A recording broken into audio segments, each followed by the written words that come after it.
ओम नमः शिवाय. साधना प्रभामध्ये तुमचे खूप खूप स्वागत. आज आपण योगिनी एकादशीची व्रतकथा ऐकणार आहोत. ओम विष्णवे नमः. युधिष्ठिरांनी विचारले, वासुदेव, ज्येष्ठ महिन्याच्या कृष्ण पक्षात जी एकादशी असते तिचे नाव काय आहे? कृपया तिचे वर्णन करावे.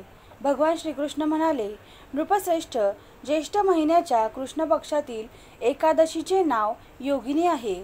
ही मोठ्या मोठ्या पापांचा नाश करणारी आहे. संसार सागरात बुडालेल्या प्राण्यांसाठी ही सनातन नौके समान आहे. अलकापुरीचे राजाधिराज कुबेर सदैव भगवान शंकरांच्या भक्तीत तत्पर राहणारे आहेत. त्यांचा हेममाली नावाचा एक यक्षसेवक होता, जो पूजेसाठी फुले आणत असे. हेममालीच्या पत्नीचे नाव विशालाक्षी होते. तो यक्ष कामपाशात आबद्ध होऊन सदैव त्याच्या पत्नीत आसक्त राहत असे. एके दिवशी हेममाली मानसरोवरातून फुले आणून त्याच्या घरीच थांबला आणि पत्नीच्या प्रेमपाशात मग्न झाला. त्यामुळे कुबेराच्या राजभवनात जाऊ शकला नाही. इकडे कुबेर मंदिरात बसून महादेवाची पूजा करीत होते. त्यांनी दुपारपर्यंत फुलांसाठी वाट पाहिली. जेव्हा पूजेची वेळ निघून गेली तेव्हा यक्षराजाने क्रोधित होऊन सेवकांना विचारले, यक्षांनो, दुरात्मा हेममाली काय येत नाही? यक्ष म्हणाले, राजन, तो तर पत्नीच्या कामळेत आसक्त होऊन घरातच रमला आहे. असे बोलणे ऐकून कुबेर अधिकच क्रोधित झाले आणि त्वरित हेममालीला बोलाविले. तो येऊन कुबेरासमोर उभा राहिला. त्याला पाहून कुबेर म्हणाले, अरे पापी, अरे दुष्ट, अरे दुराचारी, तू भगवंताचा अपमान केला आहेस. म्हणून तुला कोडयुक्त होऊन तुझ्या त्या प्रिय पत्नीपासून विभक्त होऊन ह्या स्थानापासून भ्रष्ट होऊन दुसरीकडे निघून जा. कुबेराने असे म्हटल्यावर तो स्वस्थानापासून पतित झाला. कोडामुळे त्याचे संपूर्ण शरीर पीडित झाले होते, परंतु शिवपूजेच्या प्रभावाने त्याची स्मरणशक्ती पूर्ववत राहिली. त्यानंतर तो पर्वतांमध्ये श्रेष्ठ मेरुगिरीच्या शिखरावर गेला. तिथून मार्कंडेय मुनीने त्याला दर्शन झाले. पापी यक्षाने मुनीच्या श्रीचरणी नमस्कार केला.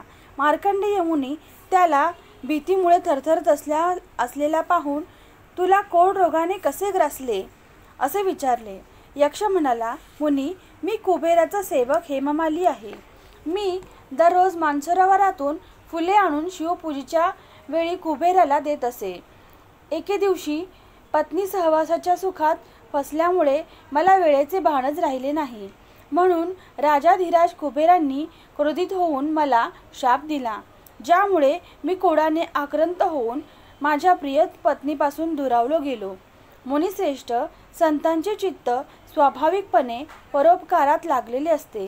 हे जाणून माझ्यासारख्या अपराधाला कर्तव्याचा उपदेश द्यावा. मार्कंडेयजी म्हणाले, तू येथे खरी गोष्ट सांगितली आहेस, म्हणून मी तुला कल्याणदायी व्रताचा उपदेश देतो. तू ज्येष्ठ महिन्याच्या कृष्ण पक्षातील योगिनी एकादशीचे व्रत कर. या व्रताच्या पुण्याईने तुझे कोड निश्चितच दूर होईल. राजन, मार्कंडेय मुनीच्या उपदेशाने त्याने योगिनी एकादशीचे व्रत केले, ज्यामुळे त्याच्या शरीराचे कोड दूर झाले. त्या उत्तम व्रताचे अनुष्ठान केल्यावर तो पूर्ण सुखी झाला. नृपश्रेष्ठ, हे योगिनीचे व्रत असे पुण्यशाली आहे. ही 88,000 ब्राह्मणांना भोजन करविल्यास जे फळ मिळते त्या समान फळ योगिनी एकादशीचे व्रत करणाऱ्या मनुष्याला मिळते. योगिनी महान पापांना शांत करणारी आणि पुण्यफळ देणारी आहे. हे महात्म्य पठन व श्रवण केल्याने मनुष्य सर्व पापांपासून मुक्त होतो. कथा संपूर्णम. श्रीकृष्णार्पणमस्तु. हरये नमः. हरये नमः. हरये नमः. ओम नमः शिवाय. परमहंस सद्गुरु स्वामी मकरंदनाथाय नमः.